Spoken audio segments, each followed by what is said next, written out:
Federal Drive is presented by GEHA, Government Employees Health Association, proudly providing health and dental benefits to federal employees and their families. Visit GEHA.com.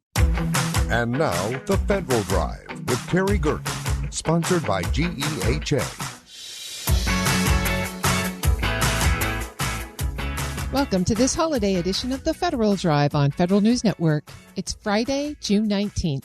I'm your host, Terry Gerton, and I'm glad you're here. Thank you for making the Federal Drive part of your Juneteenth holiday.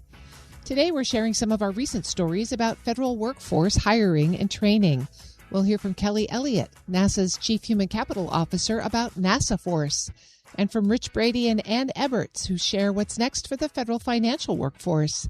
Those stories and much more ahead during this special Juneteenth edition, the Best of the Federal Drive. We begin with this. Bringing more students into public service starts with giving them a way in and a reason to see themselves there.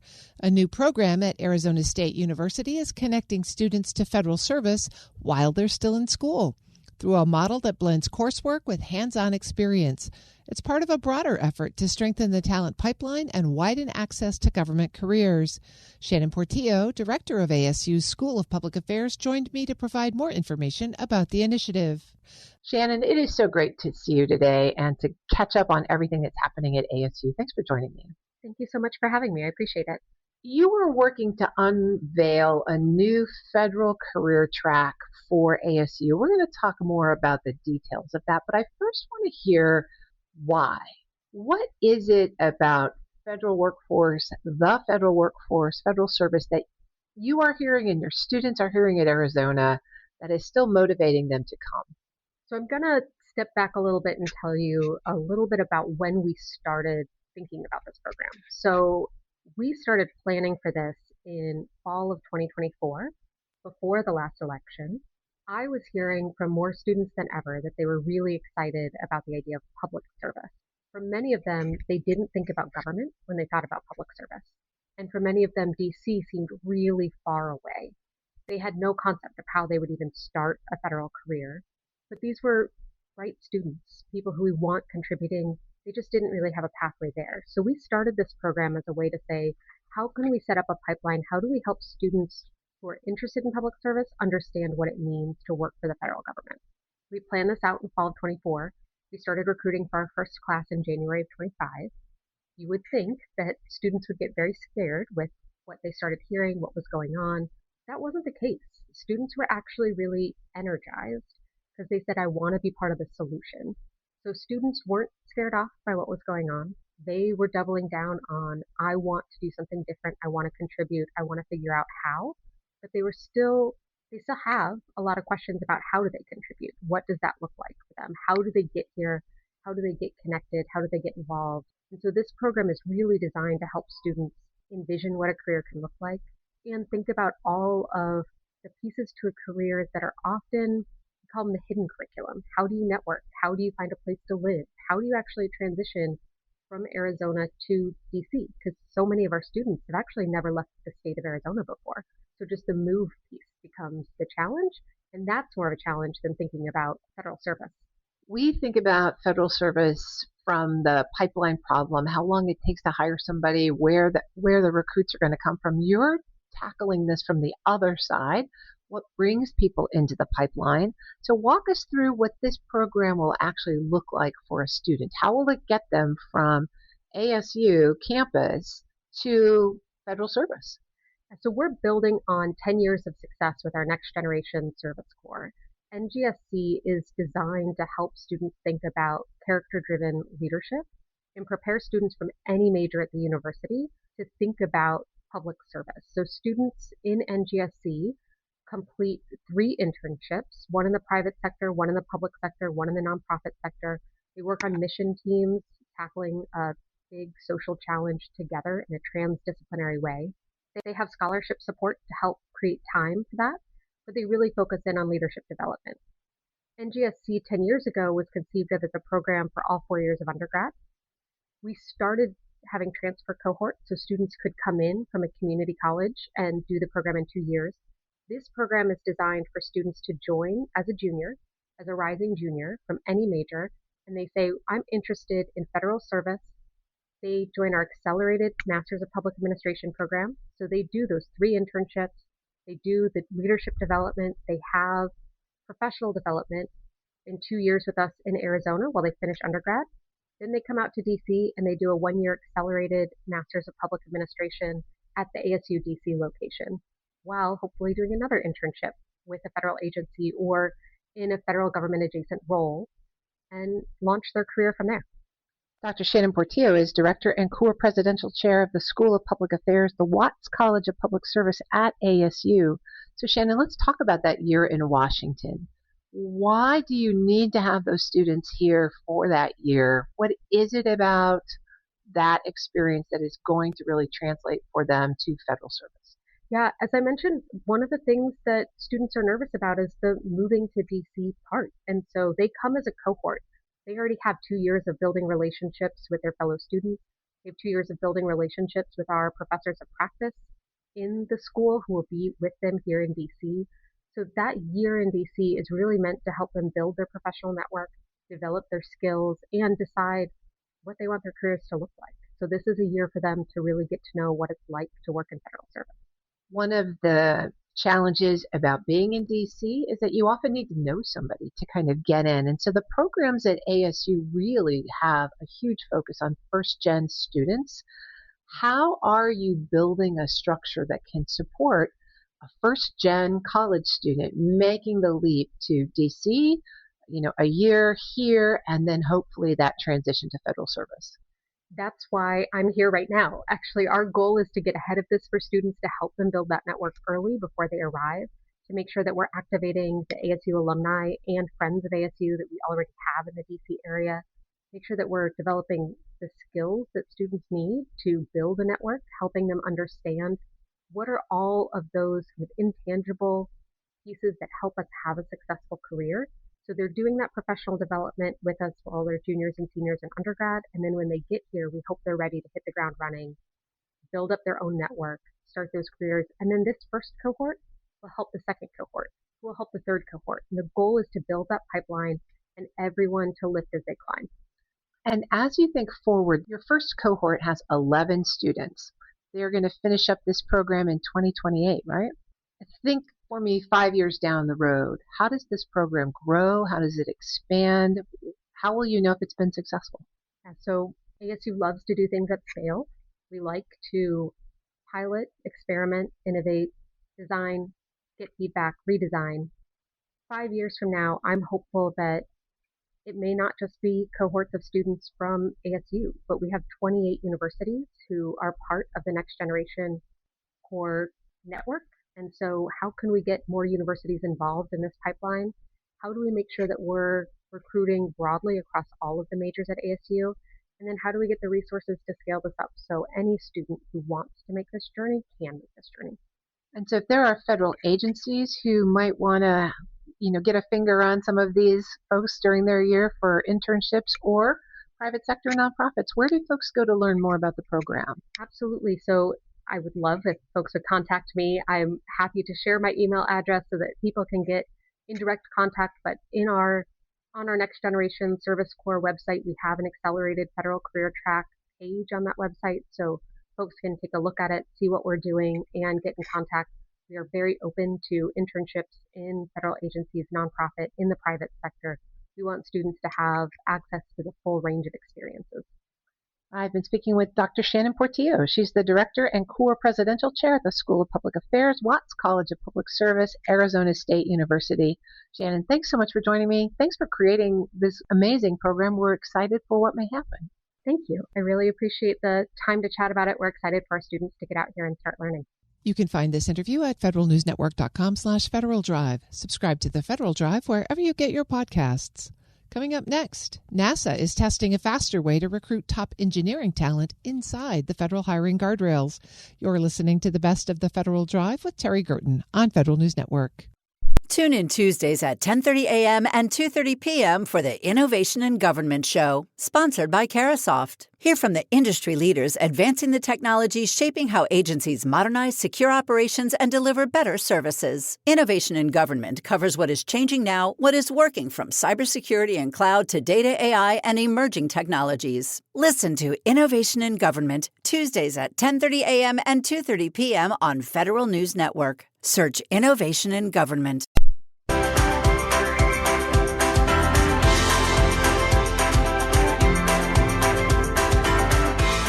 Welcome back to this special Juneteenth edition of the Best of the Federal Drive with Terry Gerton on Federal News Network.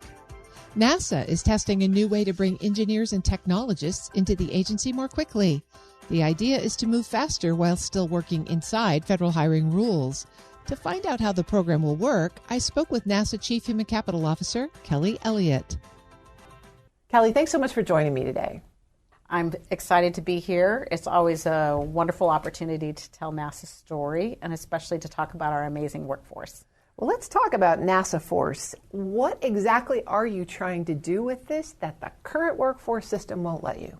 So NASA has a very aggressive mission. We have a very aggressive timeline, and while we have an amazing workforce to get started, we can always benefit from our country's top talent that's already in industry to come help us move our projects along to solve some of our most complex challenges, but also to mentor and help us to learn from industry's best practices, help our younger engineers develop the skills and talent to be able to carry those projects forward. Why did you decide to do this inside OPM's Tech Force initiative? Well, OPM actually had the vision for the Tech Force, and we are partnering in Tech Force as well.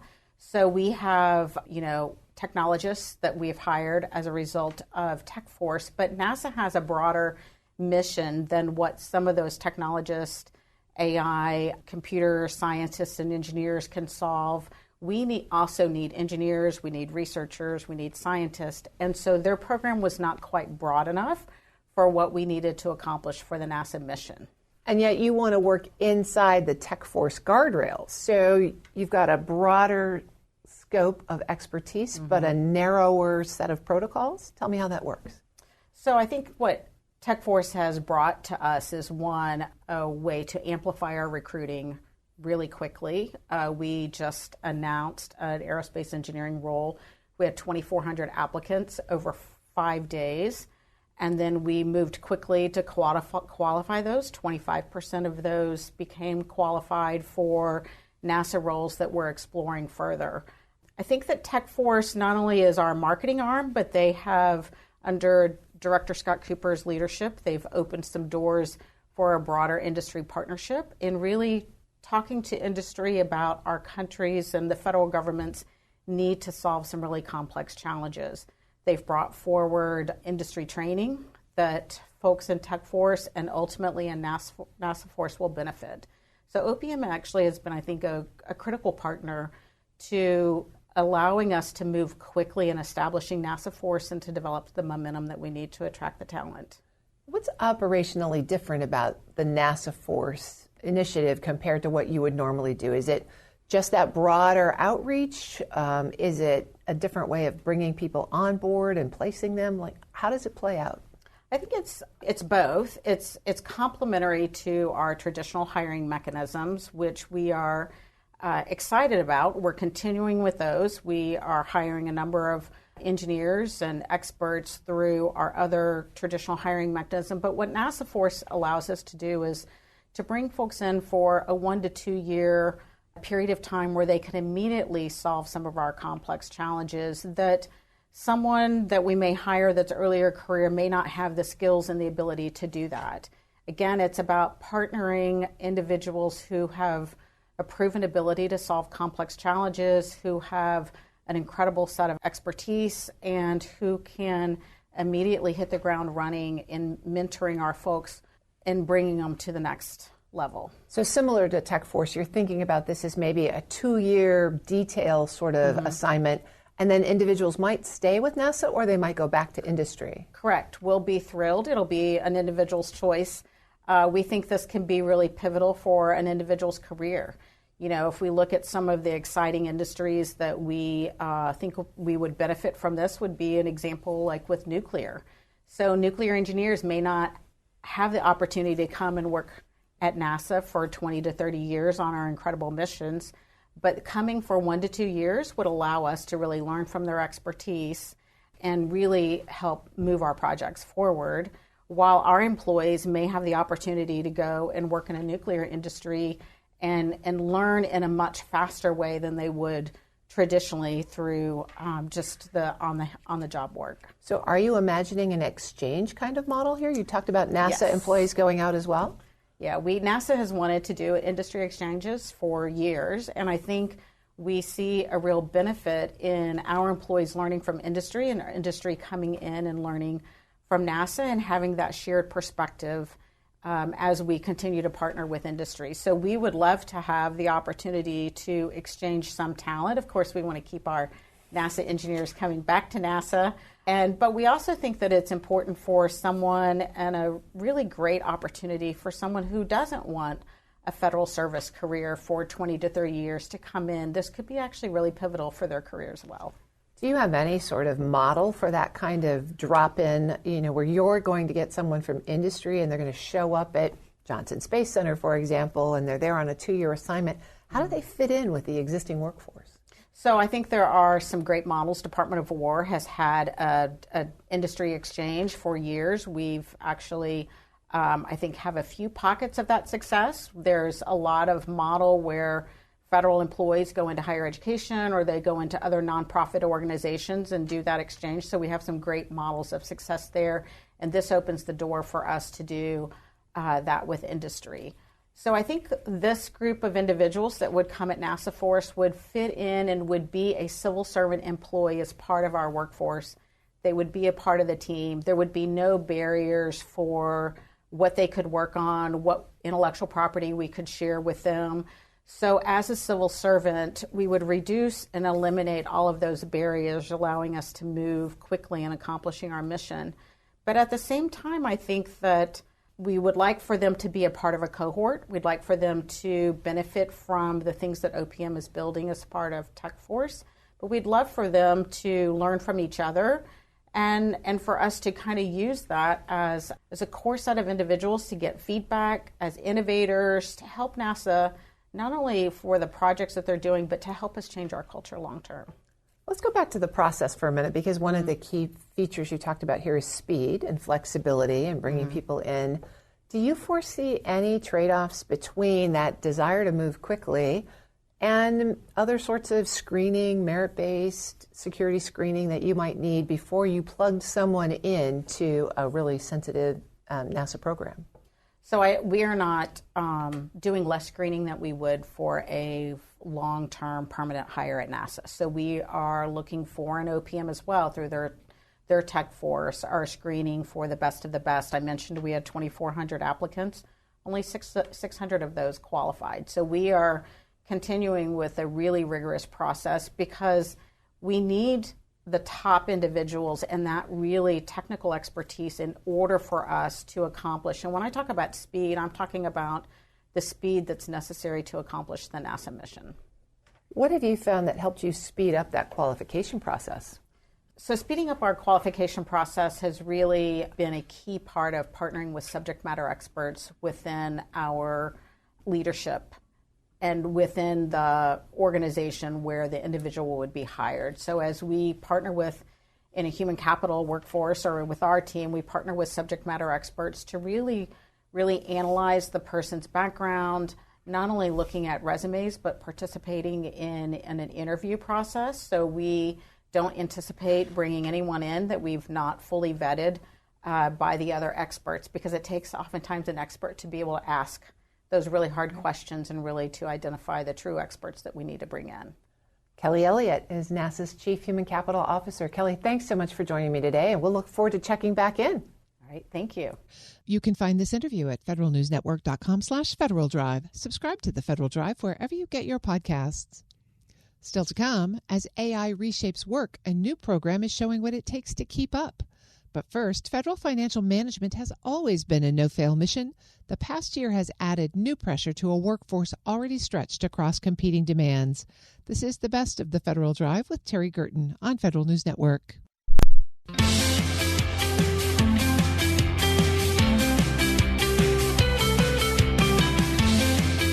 Welcome back to this special Juneteenth edition of the Best of the Federal Drive with Terry Gerton on Federal News Network. Workforce strain and technology changes are reshaping how federal financial management gets done. And that's affecting everything from daily decisions to long-term accountability across agencies. To find out more about the future of federal financial management, I spoke with Ann Eberts, CEO of the Association of Government Accountants, and Rich Brady, CEO of the Society of Defense Financial Management. Ann and Rich, it is so lovely to have both of you here together. Thank you for joining me. It's great to be here. And let me start with you. You have been looking closely at the federal financial management workforce over the last year, and it's been a doozy of a year. A lot of disruption, a lot of change. What stands out to you specifically about this sector, this segment of the workforce, and how it's been affected? Well, thank you for having us this morning, and happy to answer this question. I think what stands out is the energy and the passion that the financial community have for their roles and their job. And I've talked to many people that have had tremendous cuts in their offices, going from maybe, somebody said a 12-person team to now they're down to 3 or 4 people. And he said what they were doing is really kind of doing a triage. You get the most important things done first or the most critical things done. But he said they're really working as a team and they're doing the best they can, kind of making no excuses for having people, having a smaller workforce, but really working on the priorities and serving the public, which is, that was their call to government service. And it makes me wonder, as a former financial manager myself, this is a no-fail mission, right? There's a lot of stress here. The numbers have to be right. If you've taken a team down by 75%, how are they managing to balance that workload? How's morale holding up? That's an interesting question. I think they're doing the best they can to keep each other supported. And they're, I've talked to team leaders that say, they give people some levity and some grace. If somebody's got to just walk out of the room, take a breath, and then come back in and then get back down to work. But they're working longer days. I mean, they feel like they really need to get the work done, because in many cases, what they're doing is passed on to somebody else. I mean, so they're creating a product that others may be using. So they don't want to be negatively impacting somebody else's role either. So I applaud the workforce. I really do. They're focused on the mission. They're working in government because they want to work in government. Rich, there's no bigger organization here than the Defense Department. How are you seeing this show up in the workforce there?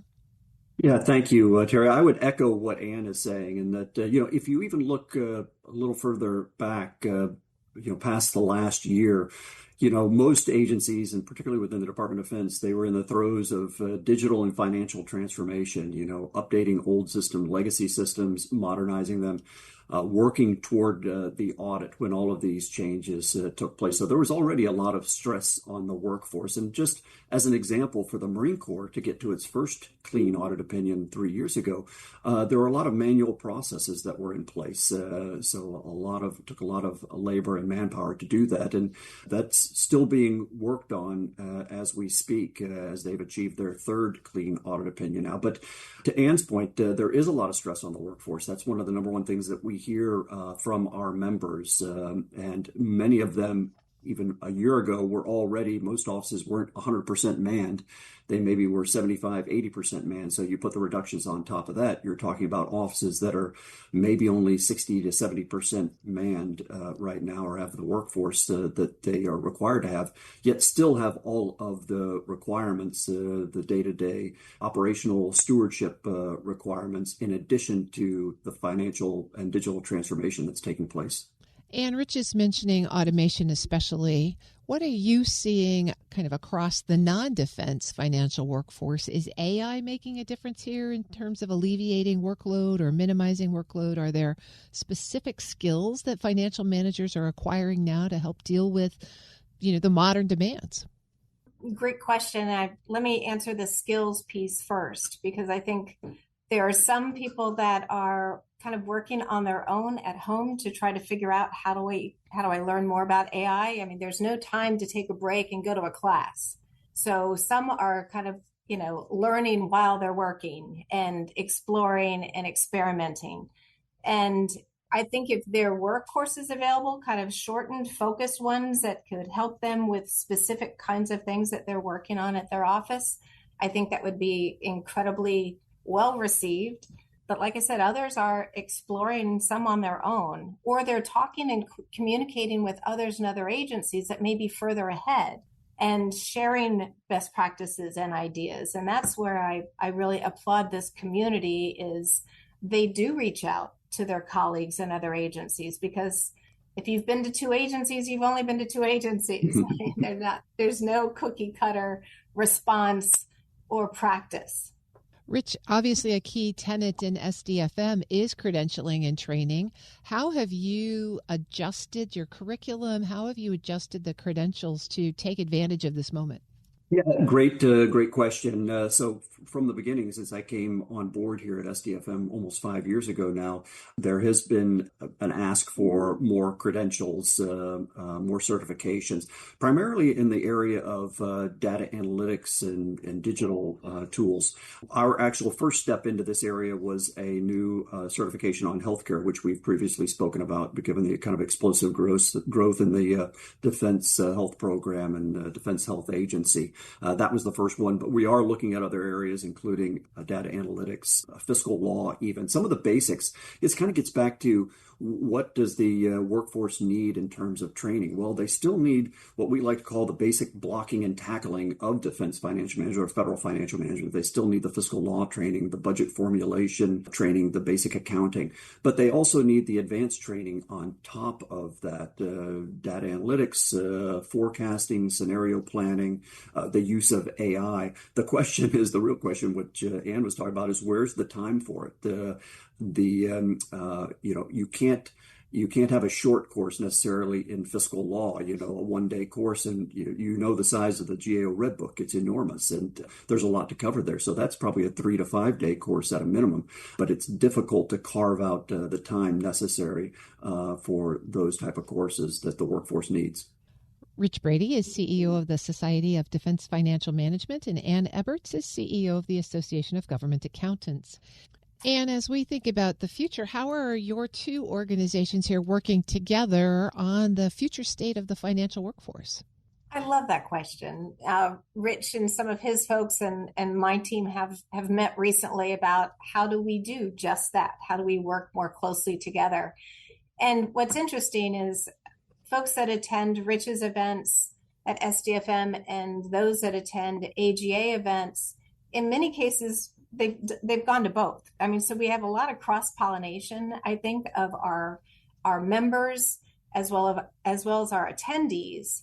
And frankly, they can all, even if somebody's listening to someone who's in a civilian agency, you can still learn from them. There's, I can't imagine Rich saying, well, our folks only listen to people and take on board information that comes from a uniformed person. It's like, it's not the case. I think people are willing to share best practices. There's been cross-pollination between, the DoD looking towards some of the larger civilian agencies. You were talking about getting a clean opinion. We have a lot of civilian agencies that are large and complex and have been able to achieve that. So I think the more DoD and the civilian agencies share best practices and speak together and really look at as we are leaders of government, I think we'll make a lot more progress that way. And Rich, next initiatives for SDFM?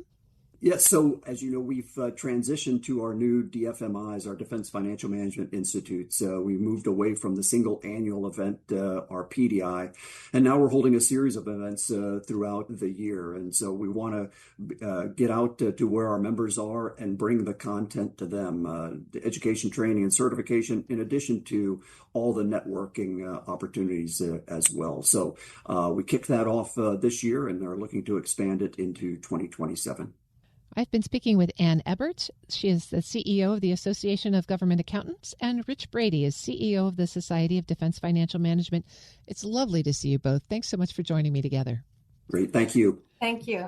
You can find this interview at federalnewsnetwork.com/Federal Drive. Subscribe to the Federal Drive wherever you get your podcasts. Up next, as AI reshapes work, a new program is showing what it takes to keep up. You're listening to the best of the Federal Drive with Terry Gerton on Federal News Network.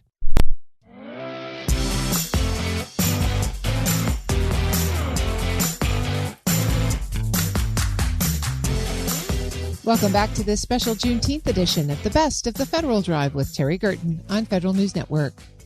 As AI reshapes how work gets done, a new hands-on program is showing how veterans can build real usable skills and do it quickly. It's a practical take on the Labor Department's push for AI fluency, with results already taking shape. Mika Cross and Ted Adair joined me to walk through what participants are learning. Ted and Mika, it is great to have you both. Thanks for joining me today. Thanks for having us both, Terry. Mika, I want to start with you. You and I both spent some time in the Labor Department. The Labor Department has been pushing this idea of AI fluency as a core workforce skill. To me, that means that there's a presumption that most people aren't AI fluent. So how is the Labor Department trying to address that problem? Yeah, well, proud DOL alumni myself and former federal leader, of course. So, this brings my heart joy to see the framework in terms of really giving a baseline across the country, whether it be in K through 12 education, whether it be in workforce development, whether it be for employers or those that are invested in skills development, really thinking about the 5 fundamentals of ensuring that the workforce has the right set of skills at all levels to be able to navigate the future of work in a successful way. So that includes a baseline for, AI fundamentals and understanding what those are and how to leverage the tools, how to compare outputs, how to ensure you're ethically and responsibly leveraging AI, and to make sure that you're integrating the human skills of AI adoption in terms of critical judgment and decision making. And for demographics of workers that may have traditionally experienced barriers to employment, which there are many of, it is a way to try to create that baseline so that organizations can get the workforce of the future ready for navigating the complexities in today's job market and tomorrow's. So for me, that looks like individuals in rural communities, individuals maybe with disabilities or medical conditions, of course, transitioning military, veterans, caregivers, parents, and all of the above, our future talent in the workforce as well. Now, Ted, you're focused on taking this AI framework and helping veterans use it. Tell me about this first cohort that you have for your Mission Ready AI Readiness cohort. Yeah, so we assembled a cohort of 13 veterans from across all eras, Vietnam to present, Army, Navy, Air Force, Marine Corps, Coast Guard.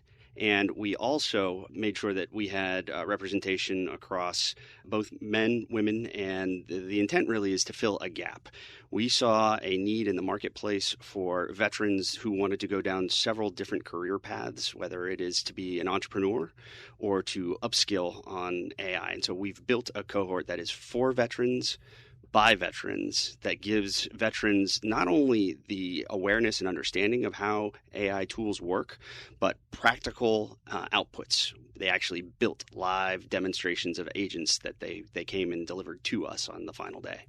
So are these folks that started your cohort with a lot of AI experience or with no AI experience? We ran some surveys at the beginning, and the large proportion had experimented with AI, but were not confident in the tool sets. And when we did the post-exit survey, we got to the point where veterans were very comfortable with what they had built and what they delivered. So what does the curriculum of the cohort look like then? How do you take people from familiarity to facility? So 3 weeks of 30 minutes a day online modules delivered with a partner of ours, Lead with AI. And we also provided cohorts, the faculty in training that met with them for office hours. We also had several Ask Me Anything sessions and really worked side by side. So the 3 weeks of training, 30 minutes a day, designed for folks that are busy, right? Busy lives, busy households. You get that 30 minutes a day plus during the week. And then we brought everybody together for the demo on the very last day, where veterans came and for those last 2 weeks really had time to build out several different solutions. We had some great examples of some creative ways to use AI and take the friction out of their daily lives. Tell us about one of them. So we had one cohort member who was having a real challenge managing life calendars, and he was able to integrate the sports calendar with the family calendar and the work and business calendar and deconflict all the places he needed to be in at one time in a single pane of glass, right? Pick up your phone and you can see exactly where you need to be at what time, but across all of those different competing events in a busy household. Sounds like that's something everybody can use. Absolutely. I'm speaking with Mika Cross. She's the founder of Strategy at Work, and Ted Adair is founder and president of the Oath and Oak. Mika, let me come back to you. We've talked about digital skills, but AI feels different. What does AI fluency really change in terms of an individual's employability? First, you start with the basics of being comfortable with the skills. And one of the things that is highlighted in the Mission Ready cohort is being tool agnostic. So throughout the curriculum, really being able to compare outputs with the tool of choice. I think the other thing is meeting people where they're at. So the very best organizations that deliver really premier training around AI understand that the majority of people are not technical experts here. So how can you get it into the hands of your everyday user for the purposes that they need to use them for? And with the help of the on-demand curriculum that Ted mentioned, as well as an assembly of volunteer AI coaches and experts from the military-connected community, we were able to give people practical expertise around the use cases that work for them. So you didn't have to be a technical expert in these AI tools. You just had to have an open mindset in terms of being curious, adaptable, and learn the right skills for the purpose of what you're building for. Ted, tell me a little bit more about how you saw this play out for veterans who are in the career transition track. For veterans focused on career transition, we had a lot of questions about roles and jobs dedicated to forward deployed engineers. What does that term mean? What are those roles and functions? And we were able to break that down and talk about the practical consulting skills that they would need, and then put the right tool sets in their hand. But more importantly, it's the coaching and then the peer aspect of this. Military veterans, by and large, the first obstacle course or confidence course you ever went through with somebody else, you went through as a team. As you went over that wall, you were looking for either to help somebody over that wall, or there was somebody on the other side. And I think that's what the peer-based aspects of this. So as veterans are going through that military transition and tackling, hey, how do I get myself prepared to use AI as tool sets? It's doing it in a peer-based environment. I think there's no replication for that. And then doing it live as well. We did quite a bit up front intentionally to bring folks in a room together, especially in an era where, AI and social media kind of prevents that human factor. We were big on bringing folks together in the room. You've got one cohort under your belt. What happens next? Are you imagining more cohorts, more larger cohorts? And what sort of policy support or legislative support do you need to scale this idea? Yeah, we envision multiple cohorts. In fact, we've had many folks that have come through our program and want to be mentors and coaches. And in a great military tradition of train the trainer, we would love to see that a part of our model as it matures and grows. In terms of policy and support, I think that educational benefits for this kind of training, I think, are going to be instrumental.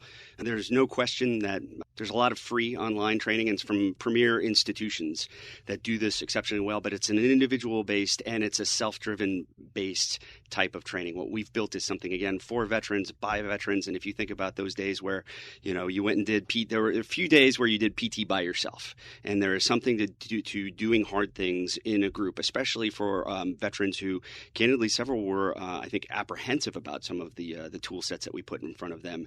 And we saw some great growth over the span of the 3 weeks and into the final demo day. I've been speaking with Mika Cross, founder of Strategy at Work, and Ted Adair, founder and president of the Oath and Oak. Thank you both for joining me today, and thanks for this really creative initiative. Thank you for having us. You can find this interview at federalnewsnetwork.com/Federal Drive. Subscribe to the Federal Drive wherever you get your podcasts. The Federal Drive with Terry Gerton is produced by Eric White and Michelle Santaford. Our web editor is Stephanie Wright. For the latest updates, stay with federalnewsnetwork.com or follow us on Facebook, YouTube, and LinkedIn.